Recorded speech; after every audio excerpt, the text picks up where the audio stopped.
الہی پلا پھولا رہے چمن میری امیدوں کا، جگر کا خون دے دے کر یہ بوٹے میلے والے ہیں۔ انتہائی قابل احترام حضرات علماء کرام، محترم بزرگوں، عزیز بھائیوں اور میری قابل صد احترام مسلمان ماں اور بہنوں،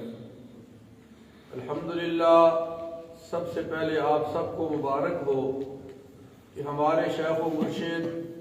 استاد المکرم شیخ الحدیث و تفسیر حضرت مولانا امتیاز خان صاحب زیدہ بیدہو نے آپ کے سامنے بخاری شریف کی آخری حدیث کو بیان فرمایا، آپ کو اور مجھے واعظ و نصیحت فرمائی۔ اللہ پاک ان کی عمر میں برکت فرمائے اور اللہ ان کی واعظ و نصیحت پر ہمیں عمل کرنے کی توفیق نصیب فرمائے۔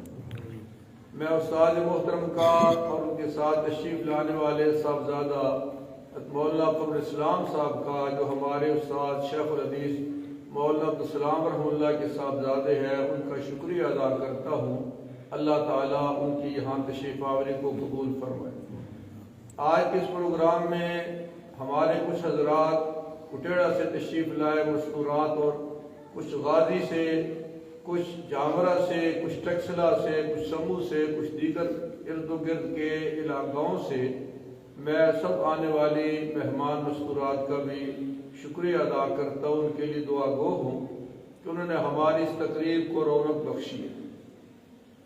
میرے قابل احترام بھائیوں اور میری ماں اور بہنوں، بیان تو استاد جی نے فرما دیا ہے، اور جو تقریر ہوگی وہ راولپنڈی سے ہمارے جو مہمان تشریف لا رہی ہیں ام حمزہ صاحبہ، انشاءاللہ وہ آپ کے سامنے بیان کریں گی،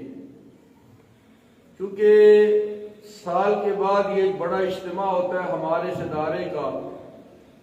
بلکہ میرے اس پورے گاؤں کا یہ ایک بڑا اجتماع ہوتا ہے۔ مردوں کے اعتبار سے تو یہ مخصوص ہوتا ہے کہ ہم انہی بچیوں کے والدین اور عزیز و اقارب کو یہاں آنے کی دعوت دیتے ہیں جو دورہ حدیث سے فارغ ہوتی ہیں۔ پچھلے سال الحمدللہ 15 بچیاں دورہ حدیث سے فارغ ہوئی تھی، اور اس سال 3 بچیاں ہیں، اگلے سال انشاءاللہ پھر 11 بچیاں ہیں۔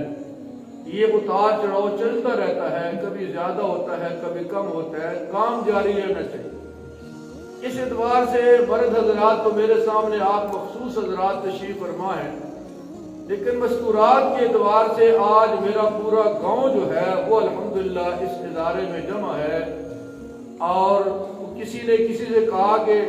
خوبصورت سا بچہ لے کے آ جاؤ، بادشاہ نے کہا کسی وزیر سے، تو وہ اپنا کالا سا بچہ لے کے آ گیا۔ بادشاہ نے کہا یار میں کیا کوئی سونا جا بچہ آنی تے کالا جا کہن کے آ رہے ہیں، اس آنکھیں جی میرے کو پوچھو تو یہ سارے کو سونا، کیونکہ نرتوپا سے میرا جو 40 سال کا تعلق ہے، میں گویا بچہ ہی یہاں آیا تھا اور آج بوڑھا ہو گیا ہوں۔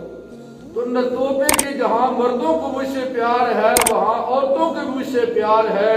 اور وہ کہتے ہیں بس استاد جی کا بیان ہو، باقی تو جو کچھ ہو لو ہمارے استاد جی کی بات۔ اصل بات یہ ہے کہ میرا سارا زمانہ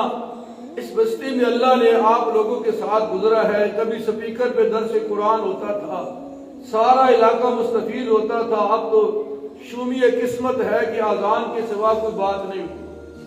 اس عید کے موقع پر میں نے ایک دن سپیکر کھول دیا، میں نے کہا چلو کچھ مسائل قربانی کے بیان کریں، تو پورے گاؤں میں خوشی کی لہر دوڑ گئی کہ آج استاد جی نے بیان کیا، آج استاد جی کا درس ہوا قرآن پاک سپیکر۔ تو الحمدللہ یہ ایک پیار کا رشتہ ہے جو آپ کو اور مجھے اللہ تعالیٰ نے اس بستی میں نصیب کیا ہے۔ آپ کے بڑوں نے مجھ سے جو پیار کیا، بیٹا سمجھتے تھے، نوجوان مجھے اپنا بھائی سمجھتے ہیں، اور بچے مجھے اپنے والدین کی جگہ سمجھتے ہیں۔ اللہ پاک ہماری اس محبت کو قائم اور دائم کرے۔ یہ پروگرام جو ہوتا ہے اس میں مجھے چند مخصوص باتیں گزارش کرنے کا موقع ملتا ہے کہ اللہ نے اول دن سے ابتدا ایسی کی ہے کہ آدم علیہ السلام کو پیدا کرنے کے بعد اللہ نے انہی کے وجود سے ایک عورت کو پیدا کیا، خلق منہا زوجہ، جن کا نام حضرت حوا ہے،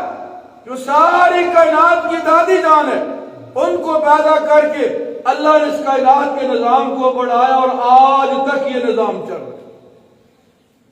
اسی طرح میرا دین بھی تب کامل ہوگا جب میرے دین میں مرد بھی ہوگا اور عورت بھی ہوگی۔ عیسیٰ علیہ السلام کا دین عورت کے اعتبار سے نامکمل ہے کہ عیسیٰ علیہ السلام کی شادی نہیں ہوئی۔ عیسیٰ علیہ السلام بغیر شادی کی زندگی گزاری اور آسمانوں